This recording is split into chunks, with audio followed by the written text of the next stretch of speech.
came down through the trench carrying a Dixie can, what I was talking about just now, up in the Ypres trenches, Dixie that we used to put our food in that in. And it was full of rum, raw rum, no doubt. And I'd never tasted spirits or intoxicating liquor of any kind before then. And he had a great big tablespoon, the biggest spoon of all, which you got to use on the table. And he dipped the spoon in the Dixie, and he opened your mouth, and he poured it down your throat. Truth. He got down in my chest and my stomach. Oh, it was lovely. Oh, we were, weary and worn there already before. But this came down and bucked us up wonderful. And I believe then it was done purposely. Well, it must have been.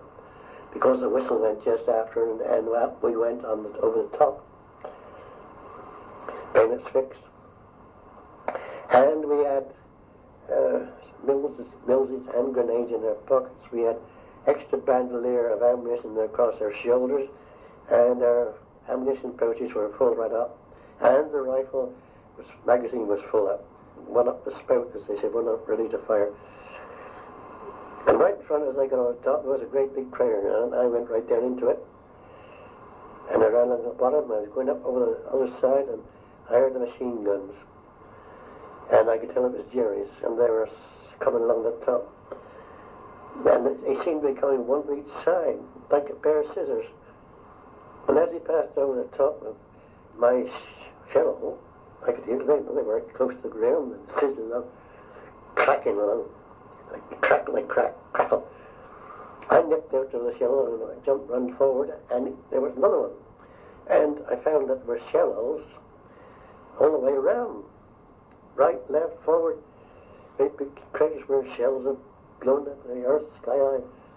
When I got halfway across, as I was told to do, the order was to walk halfway across, lie down, and wait for the guns to lift their barrels, their shelling from the front line, Jerry front line, to the Jerry back line, support line.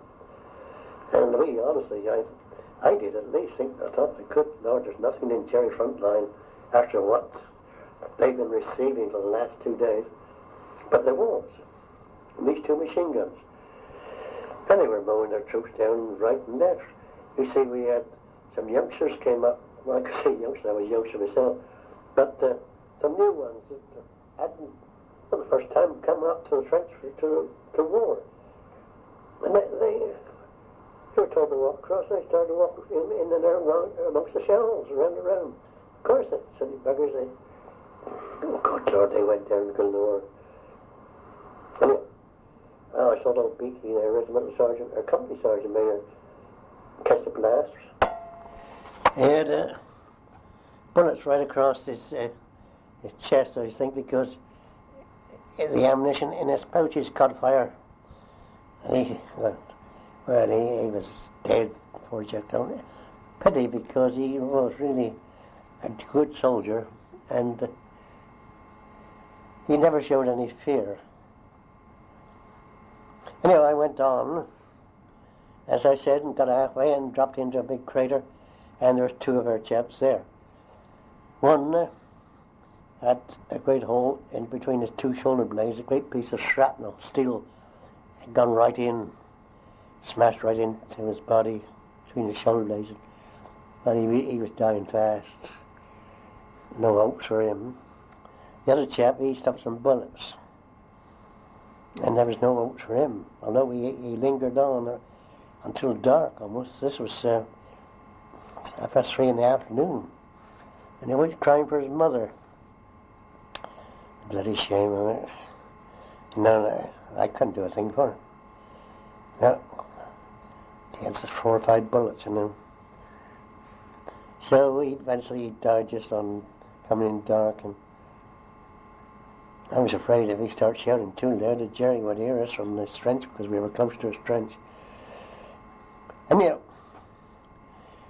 before I got while I was in that last crater, I peeked over the top to see if the troops were advancing in a crowd, making a bayonet attack, because I'd been in with them. There was no movement whatsoever. There was no one moving forwards.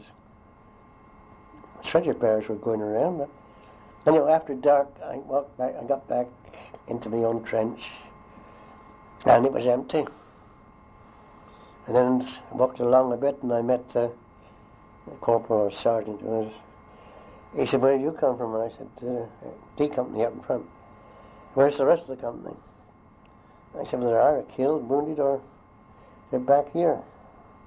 "Well, there's no one back here except..." "Yeah, wait a minute." He said, "You go up there further along. There's a Lewis machine gun there.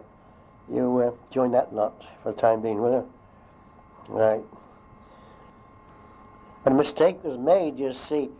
D went over to lead the advance. It was C on their right. D and C went over together over the top. A and B were supposed to come up behind us and come over after us, but they did not. And whether they saw that the attack was useless or what, that they didn't come.